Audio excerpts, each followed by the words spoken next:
Vi står här vid sidan av den stora scenen med Anders Blume, kommentator här på ESL One Katowice. Och ja, why not jump right into it? Anders, you recently had a son, right? Yes, that's right. Jenna as well. Thank you, everyone. Yes, I had a son recently. And congratulations are in order, I suppose. Just the quick question: being here and not at home with your son, what are your thoughts? Actually, when I thought about it, when we tried to plan it before it happened, I thought it was going to be not that bad. I think it's only like a couple of days and I'll be back again Monday.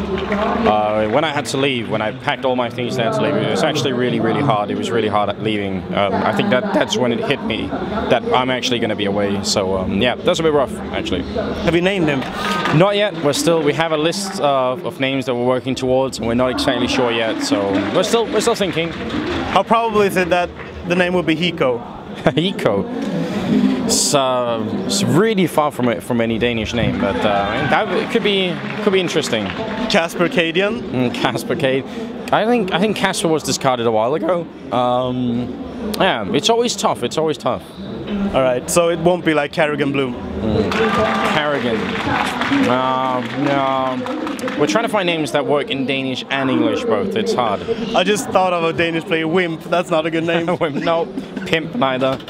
Let's not do that. Pimp Bloom. That's actually an awesome name. He's bound to grow up cool. Yeah, they do say actually that there might be a correlation between people's names and what their professions are. So let's try and avoid Pimp for now. All right. So ESL One Katowice, you were here last year. Am I correct? No. No, you weren't. No, it's the one major that I haven't been at was last year. All right, and obviously you've heard a lot about it because it's been in the talks for like a year now. Yeah. Is it delivering? Yeah, absolutely. It's actually been amazing. We're only at the smaller stage. We're only going to be at the Spotic main stage on Sunday, and already there's so many people here. It's incredible, and the Polish fans are actually really, really cool. They cheer for everyone. Obviously, they cheer for Virtus Pro a lot, which they should, but they cheer for everyone else. Even Virtus Pro was playing yesterday, and they were, Cloud9 was winning rounds. They still do really well. They still cheer for everyone. They're cheering for Navi right now. That's impressive. That's really cool.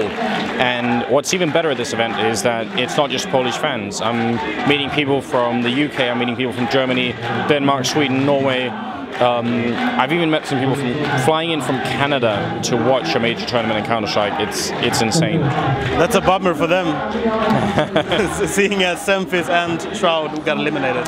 Probably a little bit rough, but I think people are here for the whole show, for the whole spectacle, and it's very encouraging. It's a very good sign. All right, I want to talk about your badges. Yeah, there's been a Captain Bloom, I think. Have you paid for these? You can only buy 3 of them. There's a limit time when you can buy it. So I've traded some. Some people have really wanted. I had a couple where people and they said that you can have 2 for 1. So I traded them. Some of them were gifted to me as well. So I've slowly been upgrading, and really it's become an addiction at this point. So they say the first step is admitting it, and I've done that. I don't know what the next step is yet, but I'll try and get out of it somehow. Can I guess your favorite? Yes, go on.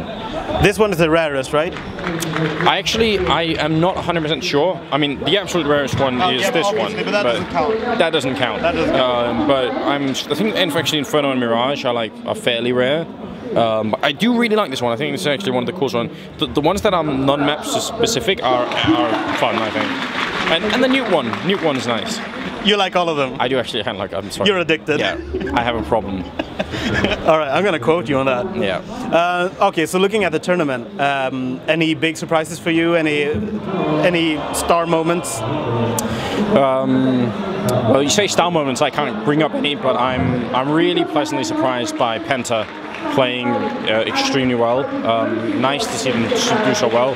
Really good for the German Counter-Strike scene that they're just like fighting all the time, not giving up, and showing everyone that it's a real thing. Because the German EPS scene that ESL are also running is really strong. A lot of really strong teams, a lot of up and coming players.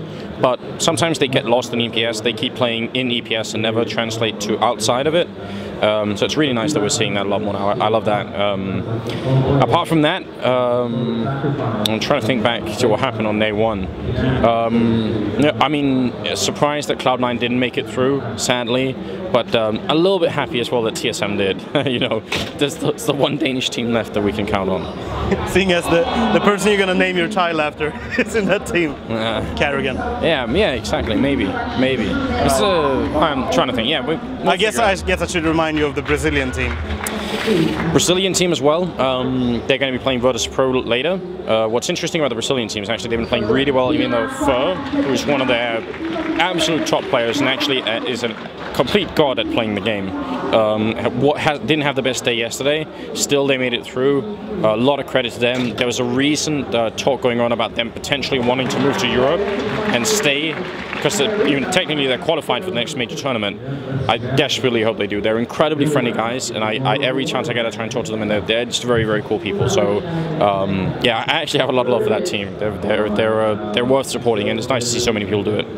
All right, and right now there's Envious against Navi in the background here. 1 out of 4 quarterfinals. Do you have any quarterfinal you're looking forward to the most? The Virtus Pro one is going to be great, absolutely. I am interested to see how much Penta could do against Fnatic. I don't think they can win that one, but it will be a really interesting test to see just how far Penta have made it.